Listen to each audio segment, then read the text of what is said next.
بسم اللہ الرحمن الرحیم۔ السلام علیکم ورحمۃ اللہ وبرکاتہ۔ ویلکم مائی یوٹیوب چینل حافظ شفیق۔ معزز سامعین، امید کرتا ہوں کہ سب خیریت اور عافیت کے ساتھ ہوں گے۔ الحمدللہ سورۃ التکویر، اس کا پارٹ 16، جس کے اندر انشاءاللہ آج ہم آیت نمبر 27 سے پڑھنے جا رہے ہیں۔ چند آیات اس کے آپ حضرات کے سامنے پڑھیں گے۔ ہمارا مقصد اس کی چند آیات پڑھنا ہی نہیں ہوگا، بلکہ ان آیات سے نکلنے والے تمام اصول و ضوابط اور تجویدی قوانین آپ حضرات کے سامنے رکھنے ہیں، تاکہ آپ ان اصول و ضوابط اور تجویدی قوانین کو مد نظر رکھتے ہوئے بقیہ قرآن کی صحیح طریقے سے تلاوت کر سکیں، اور یہی ہمارا مقصد ہے۔ کیونکہ تجویدی قوانین کا سمجھنا اور الفاظ کو صحیح تلفظ کے ساتھ سیکھنا یہ ضروری ہے۔ وجہ اس کی یہ ہے کہ بہت سارے الفاظ ایسے ہیں کہ جن کی آوازیں آپس میں ملتی جلتی ہیں، اگر ہم ان کے درمیان فرق نہیں کر پائیں گے تو اس کی وجہ سے بعض دفعہ جو لفظ کا معنی ہے وہ تبدیل ہو جائے گا، تو جو کہ بہت بڑا گناہ ہے کہ اللہ تعالیٰ کچھ حکم دے رہے ہیں اور ہم اس کو کچھ پڑھ رہے ہیں، تو یہ بجائے ثواب کے ہم گناہ کے اندر چلے جائیں گے۔ تو اس وجہ سے تجویدی قوانین کا سمجھنا ضروری ہے کہ زبر کو کس طرح پڑھنا ہے، زیر کو، لفظ کو لمبا کرنا ہے نہیں کرنا، اور ہا ہے ہا ہے اس کے ادائیگی کے اندر کیا فرق ہے، زال ہے زا ہے ثا ہے سین ہے، ان کے درمیان ادائیگی کے اندر کیسے فرق کرنا ہے، تو یہ ضروری ہے۔ جیسے میں نے وجہ ذکر کی کہ بعض دفعہ لفظ کے معنی ہی تبدیل ہو جاتے ہیں، تو یہی ہمارا مقصد ہوتا ہے۔ اگر آپ 24 گھنٹے میں سے 7 سے 8 منٹ نکال کر 8 سے 10 منٹ نکال لیں 24 گھنٹے میں سے اللہ کی رضا کے لیے، اللہ کو خوش کرنے کے لیے، اللہ کے کلام پاک کو سیکھنے کے لیے، تو انشاءاللہ آپ چند دنوں کے اندر قرآن کو صحیح تجویز کے ساتھ پڑھنا سیکھ سکتے ہیں، اگر آپ پہلے سے کچھ نہ کچھ پڑھنا جانتے ہیں اور سیکھے ہوئے ہیں۔ لیکن اگر آپ بالکل نہیں پڑھے ہوئے اور آپ نئے سرے سے، آپ کے اندر شوق جذبہ موجود ہے کہ ہم نئے سرے سے پڑھیں، تو آپ کو پریشان ہونے کی ضرورت نہیں۔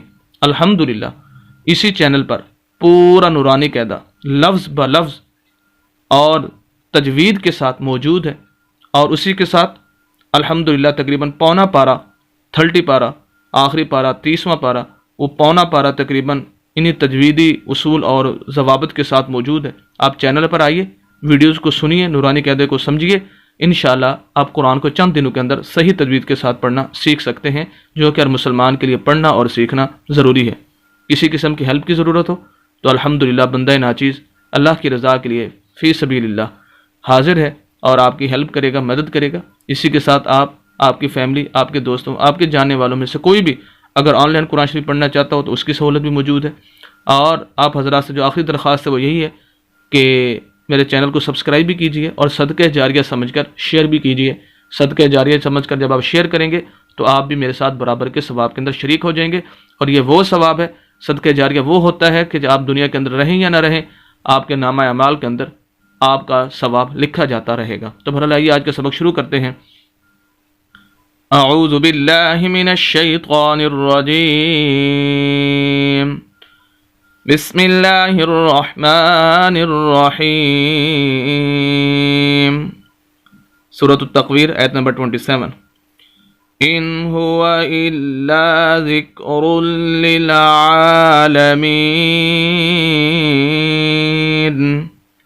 ان پہلا اس کے اندر لفظ ہے ان، یہ حمزہ ہے، اس کو الف نہیں پڑھنا، یہ ذہن میں رکھیں۔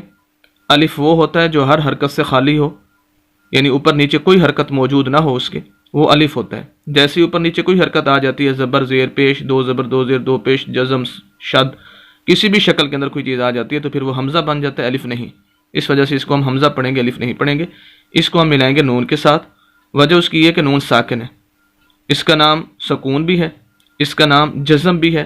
جس حرف کے اوپر یہ علامت آ جائے اس کو ساکن کہتے ہیں۔ اب نون کے اوپر ہے تو نون کو کہیں گے ساکن۔ اب اس کے بارے میں ایک اہم اصول ہے جو کہ پورے قرآن کے اندر آپ کے حضرات کے لیے سمجھنا ضروری ہے، صرف یہیں پر نہیں بلکہ پورے قرآن کے اندر۔ ایک جگہ سمجھیں گے تو پورے قرآن کے اندر آپ اس کو لاگو کر سکتے ہیں۔ اصول یہ ہے کہ ساکن حرف جہاں بھی آئے گا وہ خود بخود نہیں پڑھا جائے گا جب تک کہ پچھلے حرف کو ساکن حرف کے ساتھ اٹیچ نہ کیا جائے، ملایا نہ جائے۔ تو اس وجہ سے حمزہ کو ہم ملائیں گے ساکن کے ساتھ، ساکن حرف کے ساتھ، کیونکہ وہ سکون ہے ساکن سے۔ جس ساکن کیا ہوتا ہے؟ جس کے اندر حرکت نہ ہو۔ تو جس کے اندر حرکت نہیں ہے وہ اس کو ہیلپ کی ضرورت ہوتی ہے ایسے حرف کی جس کے اندر حرکت ہے۔ ابھی حمزہ ہے، اس کے اوپر نیچے یا جو بھی دو زبر دو زیر دو پیش یا زبر زیر پیش وغیرہ یہ حرکات ان کو کہا جاتا ہے۔ تو یہ حرکت کے ساتھ جب ملے گا ساکن تو اس کے اندر بھی حرکت پیدا ہو جائے گی، تو اس وجہ سے اس کو ہم اس کے ساتھ ملا کر پڑھیں گے، الگ سے نہیں پڑھ سکتے۔ ان ہوا الا، یہاں پر ایک بات سمجھنے کی ہے حمزہ کو ہم ملائیں گے لام کے ساتھ، جس طرح ساکن حرف کے ساتھ پچھلے حرف کو ہم نے اٹیچ کیا، ملایا، اسی طرح یہ جو لام کے اوپر حرکت آپ کو نظر آ رہی ہے 3 ڈونڈوں والی، اسے بولتے ہیں شد۔ جس حرف کے اوپر آ جائے اس حرف کو مشدد بولتے ہیں۔ اب لام کے اوپر یہ شد ہے۔ شد کے بارے میں 2 اصول ذہن نشین کر لیں۔ پورے قرآن کے اندر جہاں بھی کسی بھی حرف کے اوپر شد آ جائے گی تو اس کو پڑھنے کے 2 اصول ہیں، جو کہ بالکل عام فہم اور آپ حضرات بآسانی اس کو سمجھ سکتے ہیں۔ اصول نمبر 1، مشدد حرف کو ہمیشہ 2 مرتبہ پڑھیں گے، ایک مرتبہ پچھلے حرف کے ساتھ ملا کر، اور دوسری مرتبہ مشدد حرف کے اوپر یا نیچے کوئی نہ کوئی حرکت ضرور موجود ہوگی اس کے ساتھ۔ اب پہلے اصول کے مطابق دیکھیں، حمزہ زیر لام ال، لام مشدد تھی تو اس وجہ سے لام کو ہم نے ایک مرتبہ حمزہ کے ساتھ ملایا، حمزہ زیر لام ال، لام ایک مرتبہ پڑھا گیا، پھر لام زبر لا، لام کو دوسری مرتبہ پڑھیں گے، تو یہ دیکھیں مشدد حرف 2 مرتبہ پڑھا جائے گا، ایک مرتبہ پچھلے حرف کے ساتھ اٹیچ کر کے اور دوسری مرتبہ مشدد حرف کے اوپر یا نیچے زبر زیر پیش، 2 زبر 2 زیر 2 پیش وغیرہ جو کچھ بھی ہوگا اس کے ساتھ دوبارہ مشدد حرف کو پڑھیں گے۔ اصول نمبر 2، مشدد حرف کو پڑھتے ہوئے سختی کے ساتھ ہلکی سی آواز کو روک کر لفظ کے اوپر زور دے کر پڑھنا ہے، یہ اصول ہے۔ الا الا الا، یہ سخت کر کے ہم پڑھ رہے ہیں، تو یہ دوسرا اصول ہے۔ تو یہ 2 اصول آپ نے ذہن میں رکھنے ہیں۔ قرآن کے اندر جہاں بھی جس حرف کے اوپر بھی مشدد شد آ جائے تو وہاں یہ 2 اصول پائے جائیں گے۔ ایک بات یہاں پر اور سمجھنے کی ہے کہ لام کے آگے یہ الف ہے، ان ہوا الا، دیکھیں ہم نے ابھی زبر زیر پیش والے حرف پڑھے ہیں، جیسے یہ ہا کے اوپر پیش ہے، اس کے اوپر زبر ہے، یہاں الف کے حمزہ کے نیچے زیر ہے، یہاں جو ہے وہ زیر ہے، کسی بھی حرف کو ہم نے لمبا نہیں کیا زبر زیر پیش والے۔ اصول بھی یہی ہے کہ زبر زیر پیش والے حرف کو لمبا نہیں کرنا، زبر زیر پیش والے حرف کو جھٹکا دے کے نہیں پڑھنا، زبر زیر پیش والے لفظ کو مجہول نہیں پڑھنا۔ لیکن یہاں پر دیکھیں ہم نے زبر ہے لام کے اوپر اور اس کے آگے الف ہے اور ہم نے اس کو لمبا کر دیا ہے۔ وجہ کیا ہے؟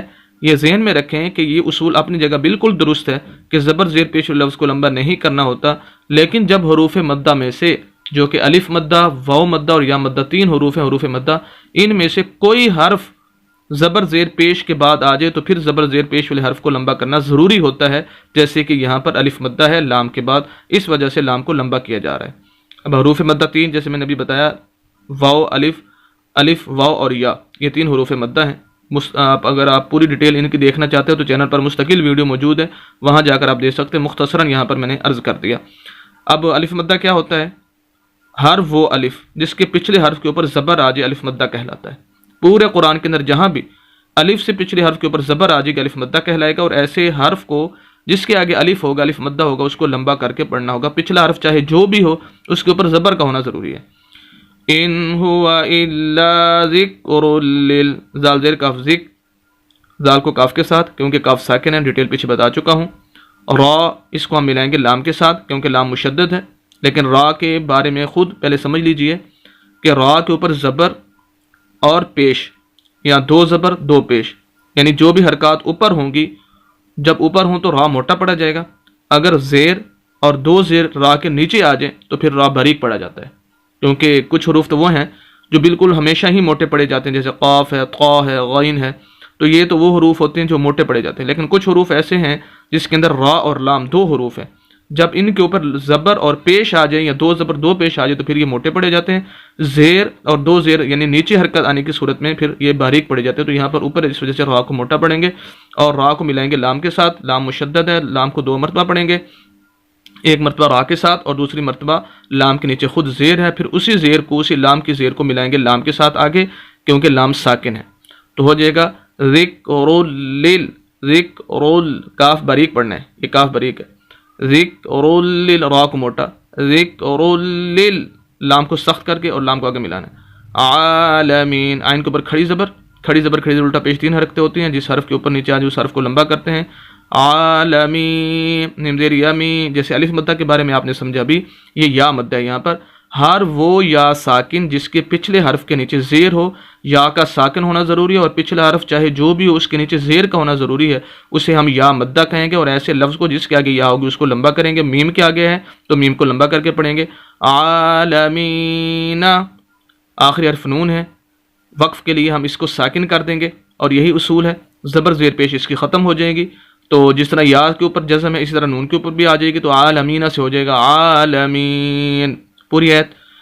ان هو الا ذکر للعالمین. امید کرتا ہوں کہ آج کی ویڈیو بخوبی سمجھ چکے ہوں گے. مزید اسلامی ویڈیوز کے لیے اور قرآن کو صحیح تجوید کے ساتھ پڑھنے کے لیے ہماری یوٹیوب چینل حافظ شفیق کو ضرور سبسکرائب کیجیے. صدقہ جاریہ سمجھ کر ہماری ویڈیوز کو شیئر بھی کیجیے. ملتے ہیں نیکسٹ ویڈیو کے اندر انشاءاللہ. اجازت دیں. اللہ حافظ.